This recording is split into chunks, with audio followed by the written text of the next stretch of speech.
Hi all, അസ്സലാമു അലൈക്കും. ഇന്ന് നമ്മൾ നല്ല സിമ്പിൾ ആൻഡ് ന്യൂട്രീഷ്യസ് ആയിട്ടുള്ളൊരു കബാബാണ് ഉണ്ടാക്കാൻ പോകുന്നത്. കണ്ടു കഴിഞ്ഞാൽ ഒരു നോൺ വെജ് കട്ട്ലറ്റ് പോലെ ഇരിക്കുമെങ്കിലും യെസ്, ഇത് സോയാ ചങ്ക്സ് കൊണ്ട് ഉണ്ടാക്കുന്ന ഒരു കബാബാണ്. ഇതെങ്ങനെ ഉണ്ടാക്കാമെന്ന് നമുക്ക് നോക്കാം.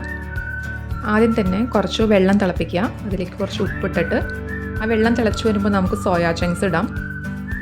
ഒരു 10 to 15 മിനിറ്റ്സ് കഴിയുമ്പോൾ അത് നല്ലോണം വെള്ളമൊക്കെ അബ്സോർബ് ചെയ്ത് ഇതുപോലെ പദമൊക്കെ പൊന്തിയിട്ടുണ്ടാകും. ഒരുപാട് ഹെൽത്ത് ബെനിഫിറ്റ്സ് ഉള്ളൊരു ഫുഡാണ് സോയാ ചങ്ക്സ്. നല്ല ഹൈ ഫൈബർ അടങ്ങിയിരിക്കുന്നതുകൊണ്ട് ഇതൊരു നല്ല പ്രോട്ടീൻ സോഴ്സാണ്. വെയിറ്റ് ലോസ് ആഗ്രഹിക്കുന്നവർക്ക് ഇത് നല്ലൊരു റെസിപ്പി ആയിരിക്കും. അതുപോലെ ബാഡ് കൊളസ്ട്രോൾ അല്ലെങ്കിൽ HDL എന്ന് പറയുന്നതൊക്കെ കുറച്ച് ഹാർട്ട് ഹെൽത്തിനൊക്കെ നല്ലതാണ്. അപ്പോൾ സോയാ ചങ്ക്സ് വെള്ളം കളഞ്ഞിട്ട് ഇത് സ്ട്രെയിൻ ചെയ്തെടുത്തിട്ടുണ്ട്. ഒരു 2-3 പ്രാവശ്യം വെള്ളം നല്ലോണം പിഴിഞ്ഞ് കളഞ്ഞിട്ട് ഇതുപോലെ സ്ട്രെയിൻ ചെയ്തെടുക്കുക. ഇനി നമുക്ക് കുറച്ച് വെജിറ്റബിൾസ് അരിഞ്ഞെടുക്കാം. ബേസിക്കായിട്ട് സവാള, ഇഞ്ചി, വെളുത്തുള്ളി, പച്ചമുളക്, മല്ലിയില, പുതിനയില, ഇത്രയും ബേസിക് ആയിട്ടുള്ള വെജിറ്റബിൾസ് എടുക്കുക. ഇനി നമുക്ക് ക്യാരറ്റോ ബീട്രൂട്ടോ ഏതാ ഉള്ളതെന്ന് വെച്ചാൽ അങ്ങനെയുള്ള വെജിറ്റബിൾസും ആഡ് ചെയ്യാം. ഇനി നമുക്ക് ഗ്രൈൻഡറിൽ സോയാ ചങ്ക്സ് ഒന്ന് ഗ്രൈൻഡ് ചെയ്തെടുക്കാം. അതിനുശേഷം നമുക്ക് മല്ലിയില, പുതിനയില, സവാള, നാരങ്ങാനീര്, പച്ചമുളക് വേണ്ടവർക്ക് പച്ചമുളക് ഇത്രയും കൂടി ആഡ് ചെയ്തിട്ട് നമുക്ക് ഗ്രൈൻഡ് ചെയ്തെടുക്കാം. ഇതെല്ലാം കൂടി ഒന്ന് മിക്സ് ചെയ്ത് നമുക്കൊന്ന് കുഴച്ചെടുക്കണം. ഒന്നുകിൽ എല്ലാം കൂടി ഒരുമിച്ച് ഗ്രൈൻഡ് ചെയ്യാം, അതല്ലെങ്കിൽ സെപ്പറേറ്റ് ആയിട്ട് ഗ്രൈൻഡ് ചെയ്താലും കുഴപ്പമില്ല. ഇതിൽ ആവശ്യത്തിന് ഉപ്പുണ്ടോയെന്ന് നമ്മൾ നോക്കണം. ഉപ്പ് ആഡ് ചെയ്യണം. ഇനി കുറച്ച് സ്പൈസസ് ആഡ് ചെയ്യാനുണ്ട്. കുറച്ച് മസാല മതി. അപ്പോൾ കുറച്ച് മഞ്ഞൾപ്പൊടി, മുളക് പൊടി, ഗരം മസാല, മീറ്റ് മസാല ആഡ് ചെയ്തിട്ടുണ്ട്. കുരുമുളക് പൊടി ആവശ്യമുള്ളവർക്ക് അതും കൂടി ആഡ് ചെയ്യാം. ശേഷം കുറച്ച് കടലമാവാണ് ഞാൻ അതിൽ ആഡ് ചെയ്യുന്നത്. കടലമാവ് നമുക്ക് ഈ ഒരു കബാബ് അല്ലെങ്കിൽ കട്ട്ലറ്റിന് നല്ല ബൈൻഡിങ് ആയിട്ട് കൊടുക്കും.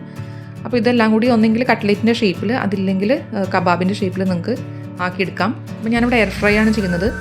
എയർ ഫ്രൈ ഞാൻ കുറച്ച് ഓയിലൊന്ന് സ്പ്രെഡ് ചെയ്തിട്ട് ഒന്ന് എയർ ഫ്രൈ ചെയ്തൊരു 15-16 മിനിറ്റ് എയർ ഫ്രൈ ചെയ്തെടുക്കുകയാണ്. അതല്ലെങ്കിൽ നിങ്ങൾക്കൊരു കുറച്ച് ഓയിൽ ആഡ് ചെയ്തിട്ട് ഇതുപോലെ പൊരിച്ചെടുക്കാനും പറ്റും. അപ്പോൾ ഇങ്ങനെ പൊരിച്ചെടുക്കുന്നതാണ് കുറച്ചുകൂടി ടേസ്റ്റ്. കാരണം ഇത് ഒന്നുകൂടി മൊരിഞ്ഞിരിക്കും. നമ്മൾ എയർ ഫ്രൈ ചെയ്യുമ്പോൾ അത് കുറച്ചൊരു ഷാലോ ഫ്രൈ പോലെ ഇരിക്കും, അല്ലെങ്കിൽ അധികം മൊരിയാത്ത പോലെ ഇരിക്കും. അപ്പോൾ നമുക്കിഷ്ടമുള്ള പോലെ ചെയ്യാം. ഇതാണ് ഞാൻ ചെറിയ ഓയിൽ പൊരിച്ചത്. ഇത് കുറച്ചുകൂടി മൊരിഞ്ഞിരിക്കുന്നുണ്ട്. ഇനി നമുക്കൊരു ചട്നി തയ്യാറാക്കിയെടുക്കാം. അതിനായിട്ട് പുതിനയില, മല്ലിയില, വെളുത്തുള്ളി, പച്ചമുളക്, പിന്നെ തൈര് അല്ലെങ്കിൽ യോഗേർട്ട്, ഉപ്പ്, ഇത്രയും സാധനങ്ങൾ ആഡ് ചെയ്തിട്ട് നമുക്കൊന്ന് ഗ്രൈൻഡ് ചെയ്തെടുക്കണം. നിങ്ങൾക്കിതിൽ തേങ്ങ ആഡ് ചെയ്യണമെന്നുണ്ടെങ്കിൽ അതും കൂടിയും ആഡ് ചെയ്തിട്ട് ചട്നി പോലെ ആക്കിയെടുക്കാം. അപ്പോൾ ഞാനിവിടെ ചെറിയൊരു ഡ്രസ്സിങ് പോലെയാണ് എടുത്തിട്ടുള്ളത്. ഇത് വളരെ ടേസ്റ്റിയാണ്. ഈ ഒരു കബാബിന് ശരിക്കും നല്ല ടേസ്റ്റ് കൊടുക്കുന്നത് ഈ ഒരു യോഗേർട്ടിൻ്റെ ഡ്രസ്സിങ് ആണ്. ഇത് നല്ലൊരു ന്യൂട്രീഷ്യസ് ആയിട്ടുള്ള ഒരു കബാബാണ്. ഇതിൽ ക്യാരറ്റ്, ബീട്രൂട്ട് പോലുള്ള വെജിറ്റബിൾസ് കൂടെ ഒക്കെ ആഡ് ചെയ്ത് കഴിഞ്ഞാൽ ഇത് കുറച്ചും കൂടി നല്ല ന്യൂട്രീഷ്യസ് ആയിട്ട് മാറും.